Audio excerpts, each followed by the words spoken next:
Dans cette vidéo, je vais t'apprendre à avoir de la répartie, mais je vais t'apprendre à avoir de la répartie avec une méthode différente. Alors pour illustrer ça, je voudrais te dire qu'il y a une chose qui est importante, c'est le fait d'être réaliste. Avoir de la répartie, c'est quoi?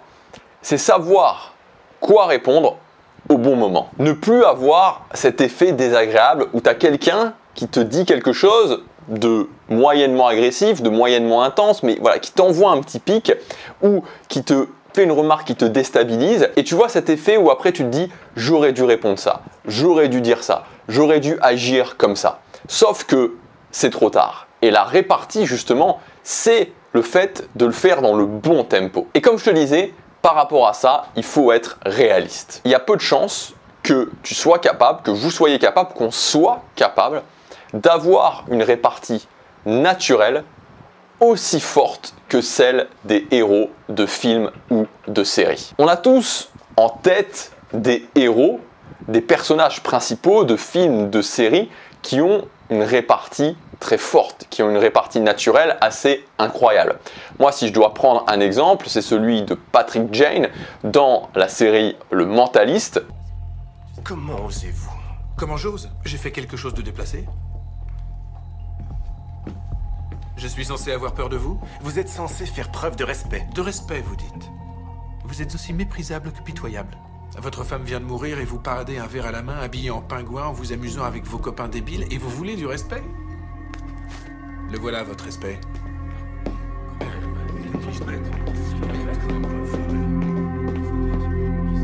On a tous envie d'avoir ce niveau de répartie. Mais ça ne fonctionne pas. Ça ne fonctionne pas.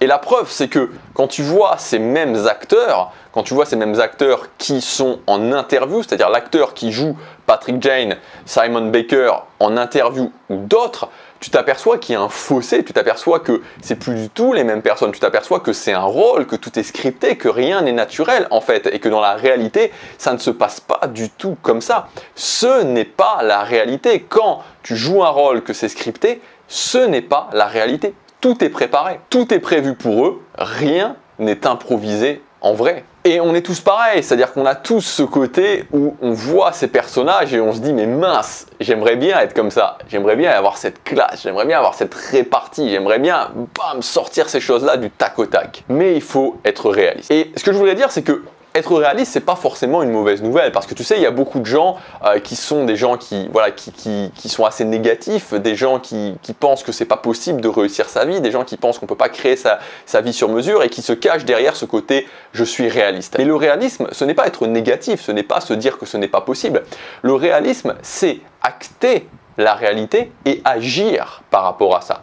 C'est-à-dire que si tu veux transformer ton physique, si tu veux avoir un corps musclé, ou tu veux avoir un corps plus sec, tu veux être plus svelte, tu veux être plus mince, le réalisme, c'est pas se dire que c'est pas possible. Si tu regardes des pubs où tu vois par exemple un mec qui est extrêmement musclé, tu vois, le mec qui soulève 150 kg au développé couché, le mec qui est super musclé, super sec, et que tu le vois en train de faire quelques petits mouvements comme ça, à droite, à gauche, 5 minutes par jour, et avec une petite machine, une machine à abdominaux comme ça, 5 minutes par jour, et qu'on te dit, en faisant ça, tu vas pouvoir avoir ce physique, ça c'est pas être réaliste, ça c'est être un rêveur, parce que ça ne fonctionne pas. En revanche, être réaliste, c'est pas se dire ce n'est pas possible. Être réaliste, c'est acter que si je veux avoir ce corps-là, il va falloir aller à la salle de sport, il va falloir dormir correctement, il va falloir manger correctement, mais je peux le faire.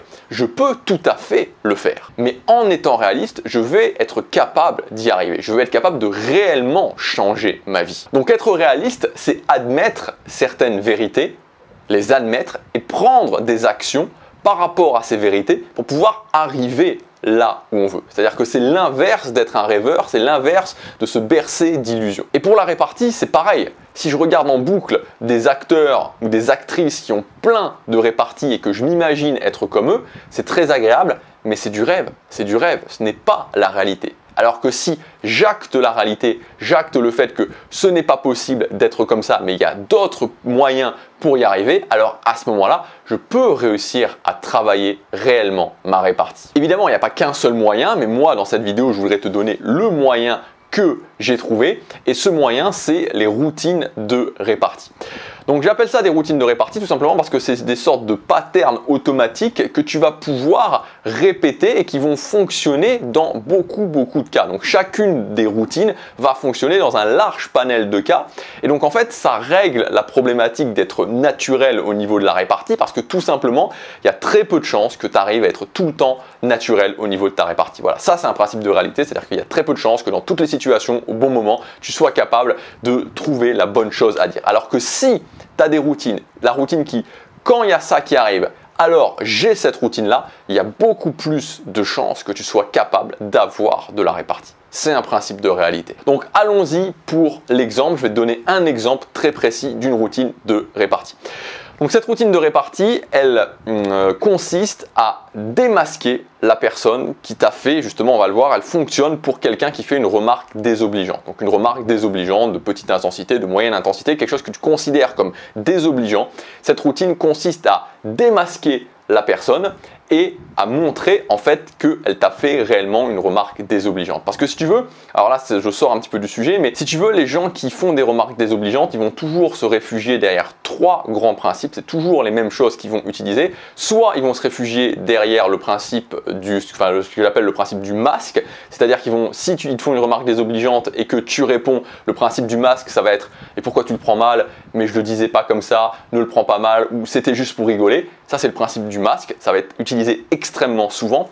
Ou alors le principe du juge. Le principe du juge c'est désolé mais c'est la vérité. Ça c'est le principe du juge. Donc on vous fait une remarque désobligeante et vous répondez et on vous dit désolé mais c'est la vérité. La personne se réfugie derrière le principe du juge.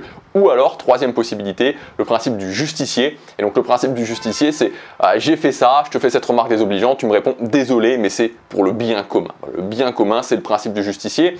Donc dans tous les cas ça va toujours retomber sous le masque, le justicier ou le juge. Cette routine de répartie elle va fonctionner dans quasiment tous les cas de remarques désobligeantes. Donc je vais vous prendre un exemple très précis, c'est la phrase que quelqu'un m'avait dit il y a plusieurs années en arrière quand je quittais mon travail dans un fast-food et cette personne m'avait dit en tout cas on ne te retiendra pas pour ton travail. En tout cas, Gabriel, on ne te retiendra pas pour ton travail. Là, si je réponds quelque chose, qu'est-ce qui va se passer? C'est qu'on peut être sûr que la personne va sortir son panneau, le juge, désolé, mais c'est la vérité.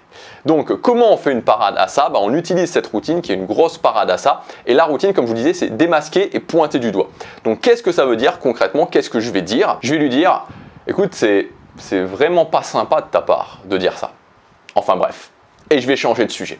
Donc l'idée c'est de dire ça. Écoute, c'est vraiment pas sympa de ta part de dire ça, ou c'est assez méchant de ta part de dire ça. Vous voyez, cette vibe-là, c'est assez méchant de ta part de dire ça.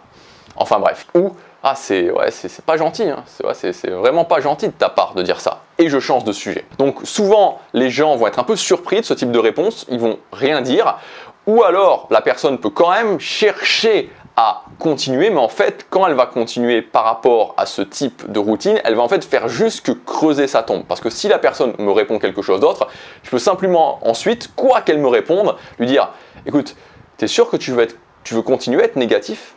T'es sûr que tu veux continuer à être négatif ou alors on peut passer à autre chose ?» Et il y a peu de chances que la personne vous dise quelque chose par rapport à ça. Donc ça, c'est l'idée de démasquer et de pointer du doigt que la personne a été agressive. Donc ça c'est cette routine qui fonctionne dans quasiment toutes les remarques désobligeantes. Ça fonctionne si quelqu'un me dit « Ah, encore une fois, tu es en retard. Encore une fois, tu es en retard. Pour ne pas changer, tu es en retard. » C'est vraiment méchant de ta part de dire ça. Enfin bref, passons. Quelqu'un me dit « Aujourd'hui, j'aime vraiment pas ton style aujourd'hui. Hein. J'aime vraiment pas ton style. » C'est assez méchant hein, de dire ça de ta part. Hein. C'est assez méchant en fait. Hein. Enfin bon bref. Quelqu'un me dit, tu devrais peut-être commencer un régime pareil. Bon voilà, vous avez compris le principe, hein, je ne vais pas vous le faire sur toutes les remarques désobligeantes qui peuvent arriver. Avec ce pattern, avec cette routine, vous pouvez casser en deux quasiment toutes les remarques désobligeantes. Alors, il y a une petite exception, c'est-à-dire comme je vous disais, les routines de répartie, elles ont un champ d'action. Le champ d'action va être limité, donc dans le cas de cette routine, c'est limité à si quelqu'un vous fait une remarque, mais qu'il y a vraiment une bonne raison, que c'est une raison objective à cette remarque. C'est-à-dire que si par exemple, vous êtes en train de faire une présentation devant des collègues ou devant un patron ou devant un prof, etc., et qu'on vous fait une remarque plus ou moins désobligeante, cette routine ne va pas forcément s'appliquer parce que là, il y a une raison qui peut être vue comme une raison objective. Donc ça fonctionne quand il n'y a pas de raison objective, ou en tout cas que la raison objective est vraiment très propre à la personne. Donc ce que je vous invite à faire tout de suite maintenant, c'est essayer cette routine avec des éléments que vous avez pu déjà vivre dans le passé. Quand quelqu'un vous a fait une remarque désobligeante, d'essayer de tester cette routine. Et vous allez voir que l'avantage avec ces routines de répartie, c'est qu'au bout d'un moment, vous allez vous les approprier, ensuite vous pouvez vraiment les travailler, les faire même évoluer, et que ça va faire augmenter considérablement votre répartie, c'est-à-dire être capable de répondre la bonne chose au bon moment. Et ce que je voudrais vous dire aussi, et ça c'est vraiment important, c'est faire le pont par rapport aux conversations, parce que cette semaine on parle de conversation. C'est quoi le rapport finalement avec les conversations, avoir de la conversation et la répartie? C'est tout simplement en fait que quand vous allez vous retrouver à aller parler à un groupe de personnes, vous allez parler avec des gens qui ne sont pas forcément seuls ou avoir des interactions dans un groupe de personnes, vous allez toujours avoir des gens qui à un moment donné vont vous faire une remarque désobligeante ou qui à un moment donné vont faire quelque chose où vous aurez besoin de cette répartie. C'est-à-dire que c'est exactement la même chose que si vous faites des vidéos sur YouTube, vous savez très bien qu'à un moment donné, il y a quelqu'un, voilà, il y a le mec qui va arriver, la fille ou le mec qui va arriver, qui va sortir du bois et qui va vous faire une remarque désobligeante, qui va vous faire un commentaire pas sympa, voire même une insulte. Ça va tôt ou tard arriver. Et dans votre pratique des conversations, ça va tôt ou tard arriver et vous aurez forcément à gérer ça. C'est pour ça que la répartie, c'est quelque chose d'important. Donc si vous voulez aller plus loin, je vous ai préparé 5 routines de répartie que vous allez pouvoir utiliser dès demain dans vos conversations. Et ça, ces routines, elles sont intégrées à ma formation Conversation décodée. Donc comme je vous l'ai expliqué dans la vidéo d'hier, cette formation Conversation décodée, le but c'est de travailler les conversations d'une façon studieuse, c'est-à-dire d'une façon à la fois structurée, avec différentes parties à l'intérieur des conversations et studieuse, puisqu'il y a 30 techniques et routines au final dans cette conversation. Et le but c'est que vous intégriez ces techniques et ces routines à une habitude de conversation. Donc tous les jours, vous dites ok, voilà ce que je fais au quotidien, avec qui je pourrais avoir des conversations, et que chaque jour, vous disiez ok, j'intègre au moins une technique. Donc aujourd'hui j'intègre cette technique, je teste cette technique là, le jour d'après une autre technique, etc., etc. Que vous tourniez comme ça parce que ces techniques et ces routines fonctionnent. Et si vous le faites tous les jours, au bout de 90 jours, vous allez voir que ça va commencer à devenir naturel pour vous. Exactement comme une langue étrangère que vous apprendriez. Et si tous les jours vous utilisez des nouveaux mots de vocabulaire, vous allez voir qu'au bout d'un moment, ces mots de vocabulaire, vous les avez intégrés, vous les avez mémorisés. Et c'est le but de cette formation, d'intégrer des techniques et des routines qui fonctionnent à vos conversations pour qu'ensuite ça devienne quelque chose que vous fassiez sans même ne plus y penser. Voilà, c'est le but, et que vous passiez de l'autre côté de la barrière, les gens qui maîtrisent les conversations, c'est-à-dire les gens qui ont réglé ce problème et qui sont capables de se dire ok, je vois cette personne-là, je suis capable d'aller lui parler et de maintenir la conversation. Si ça vous intéresse, ça s'appelle Conversation décodée, ça a son prix de lancement jusque dimanche, il y a 120 € de réduction actuellement, c'est le premier lien dans la description, vous cliquez, vous avez tout le détail sur la page de présentation de la formation. Je vous dis à demain dans la prochaine vidéo, à tout de suite dans la formation. Si vous investissez sur vous, passez à l'action, chaque jour compte.